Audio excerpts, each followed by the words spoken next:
up, what up, what up? GrimDarkXander here, but back with another installment in the Daily Dose. Today, we're going to be taking a look at a replay of the Beastmen versus the Wood Elves, and I actually just have it paused here because the action gets started right away in this battle. So, for the Beastmen, who is played by me actually, it's going to be Morgar the Shadowgave leading the way, and he's going to have his Stave of Ruinous Corruption, Call of Violence, Foe Seeker, and Spirit Essence of Chaos. He's going to be backed up by a Bray Shaman with the Lore of Death on a Chariot. And he's got Purple Sun, Soul Blight, and Spirit Leech along with his Jagged Dagger to help kind of improve those really crappy Winds of Magic that the Beastmen get. As for the army overview, we've got 4 Gore Herds, sword and board, and then another Gore Horde in the back with no shield. We've got 3 Chaos Spawns and a big skirmishing corps of 3 Centaurs and 2 Centaur throwing axes. And actually, I'm really glad I brought these guys. I was kind of worried that he might have done something like this, but thank God I did. Let's just say that. So my Wood Elf opponent is going to be led by Optimus Pine, aka Durthu. And Durthu is going to have, looks like, the Lamentation of Despairs, Foe Seeker, Transformation of K-Dawn, the Amber Spear, and Wiston's Wild Form. So he's going to be summoning Manticores and maybe trying to snipe some Lords. As for his army, it's a very thematic build and I love it. I love coming up and seeing stuff like this in replays or in battles myself. So he's got one ancient, or no, just a tree man. Big monstrous creatures can be pretty tough as the Beastmen to deal with, especially heavily armored ones. He's got 3 treekin in the front line, and that's it for his front line. Vanguard deployed all over the map. He's got Dryads, he's got 2 over there. He's probably got, I think he's got 2 more over here.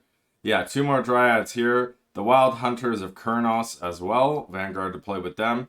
And a Forest Dragon up in the sky. So, lots of Vanguard shenanigans trying to surround the Beastmen, which is ironic because Beastmen usually come in numbers and surround other people. So, without further ado, let's get down to it. And this was quite a fun one. I hope you guys enjoy. So, right away, I'm very confused. I'm like, this does not look like an army. Let's start sending some scouts out, seeing what's going on. But while that's happening, I'm just going to jump in and start pounding on these treekin, who do have a lot of armor. They have very, very high armor, actually, of 90. So, a lot of these, like Gore Herd shields here, you see their weapon strength is 30, which is okay. But the AP is only 9 on it, so it's pretty terrible. The Chaos Spawn also don't have great AP. They've got pretty high weapon strength, but their AP of 40 isn't that great for what they are. So immediately I'm just going to try and break these guys down. He decides to chase my Bray Shaman of Death with a couple of units here, his Treekin and the Tree Man, so many trees. And the rest of his force is basically just coming in. He actually intercepts my 3 Centaurs while I wasn't paying attention.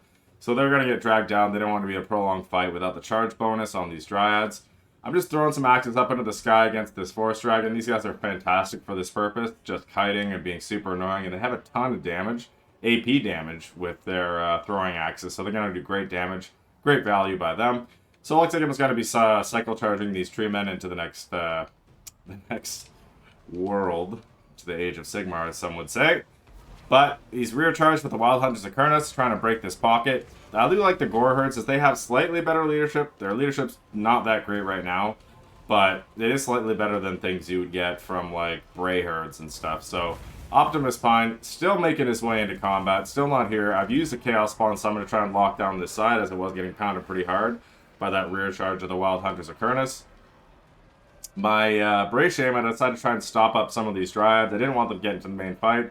So I'm supposed to be running rear charges while Spirit Leeching Durthu, and basically just giggling as he can't catch me. And then they got the Centaurs here still kiting, and the other Centaurs are cycle charging still. So it's devolved into quite the blob fight, and it's surprising seeing Durthu without the Flock of Doom. Like, if he dropped a Flock of Doom right here, it would absolutely just ruin my army. It would just basically disintegrate, as most of these are high. Like, these are Gore Herds, Gore Herds, Gore Herds. There's about 4 Gore Herds in there. This all is literally some superficial damage to the Chaos Spawn. Great breath attack by my opponent. Well spotted. I saw it, couldn't stop it, couldn't get out of the way. So, dropping some more Spirit Leeches on Durthu when we can. Morgar's over here trying to help out in this fight in the right flank. And we've pretty much routed everything else. And it's devolved from a very, very, very open fight to one that's now super blob fight. looks like my Centaurs got caught a little bit by his Feral Manticore that he summoned from Durthu. The dragon's now diving after Morgr the Shadowgave, but Morgr's shockingly tanky. He only has 50 armor, but he's got a pretty decent melee defense of 36. I guess that's not even that good, but for some reason he just seems very tanky. My Centaurs are now throwing into the, looks like the Wild Hunters of Kurnos, and my Bray Shaman's actually a little bit damaged, so he's going to try and get out of there. Transformation goes down, and it actually summons a Chaos Spawn, which is fantastic for me, as my front line's buckling quite hard here. The Goreherds just can't compete with the Treekin and their armor.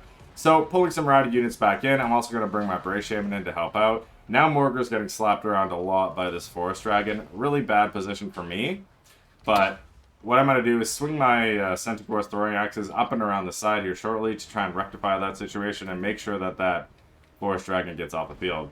So these Centaurs are coming back after dealing with the Dryads over there, and they're just going to be kind of sweeping around, making sure none of his routing units come back. But let's just get down to all the action. All the action is right here, right now. The Durthu is fighting like 3 Chaos Spawn. We've only got 1 Goreherd with shield left. He's got a tree. Oh no, 2, sorry. One of them actually is just terrified now from that tree man and is running.